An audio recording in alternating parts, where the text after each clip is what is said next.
Let us move on to chapter respiration on page 134 and 135. Our body consists of different systems, that is circulatory system, reproductive system, respiratory system, nervous system, etc. Today let us focus on respiratory system of human. Our human respiratory system is a complex respiratory system because we need more amount of energy. The demand of energy requirement is more in human. So it is considered to be the complex respiratory system. Since our body cannot store oxygen, we need to breathe day and night to move oxygen into our body. Our respiratory system includes respiratory tract and respiratory organ. Respiratory tract includes nostrils, nasal passage, trachea, bronchi, and bronchioles. First, let us look onto nostrils. Nostrils are the pair of slits, and the opening of the nasal cavity is called nostrils. Then comes the nasal passage, that can be called as nasal chamber, in which it is lined with hair-like structure that is called cilia. The function of hair which is present in the inner lining of nasal chamber is to filter the dust particles and germs which is present in the air. And the mucous lining of this chamber also moisten the air and prevent the entry of dust particles. This chamber is richly supplied with blood vessels which helps to warm the incoming air.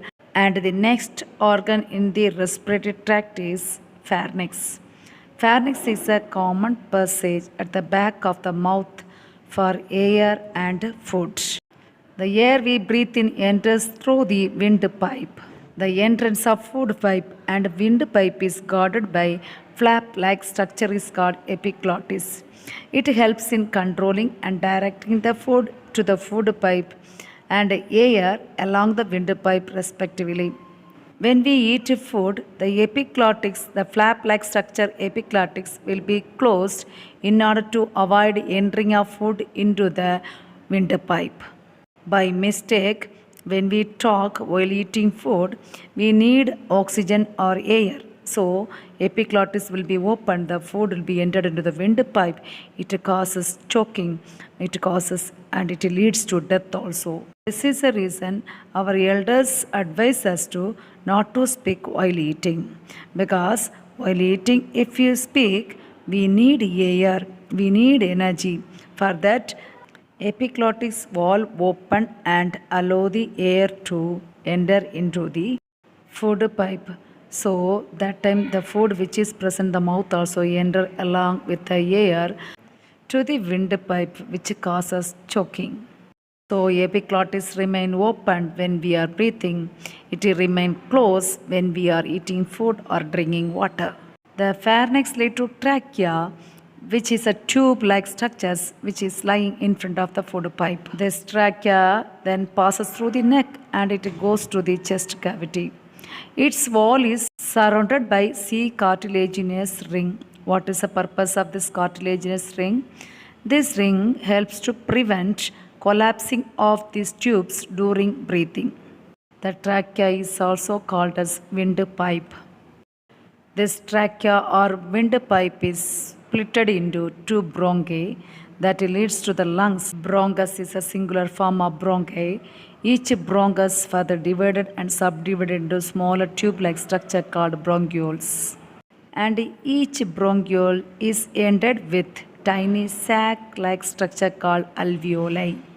Alveoli is an exact site where exchanging of gases take place. Each lungs of an human adult is having around 300 to 400 million alveoli. Alveoli have thin walls and richly supplied blood vessels called capillary. This is a site in which oxygen present in the air breathed in goes into the blood and carbon dioxide present in the blood passes out of the blood into this. Thus, alveoli is an exact site for exchanging of gases. The next one is respiratory organ.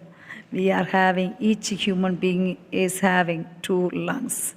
There are a pair of respiratory organs that are spongy bag-like structure, which is lying in the chest cavity on either side of the heart. The left lung is smaller than the right lungs. The left lung has two lobed and whereas right lung has three lobed structure. Our two lungs are protected by rib cage and sternum on the front and vertebral column at the back.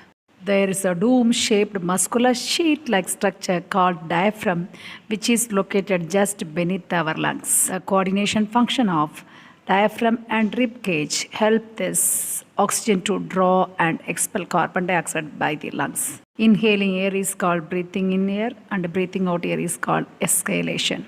Breathe in air, the sternum, which is the front portion of the rib cage, is pulled out in order to provide space for the air to enter inside during inhalation. During inhalation, the rib cage is pulled upward and outward. Diaphragm muscles contract and they are flattened, so that volume of the chest cavity will be increased, leading to its enlargement. Air-rich oxygen is forced into the lungs through the nose during inhalation. And in exhalation, the sternum, which is located on the rib cage, front portion of this rib cage is pulled in. The ribs are pulled downwards and inwards. Diaphragm muscles relax and return to its original dome shape. This reduces the volume of chest cavity. Air-rich carbon dioxide is forced out of the lungs during exhalation.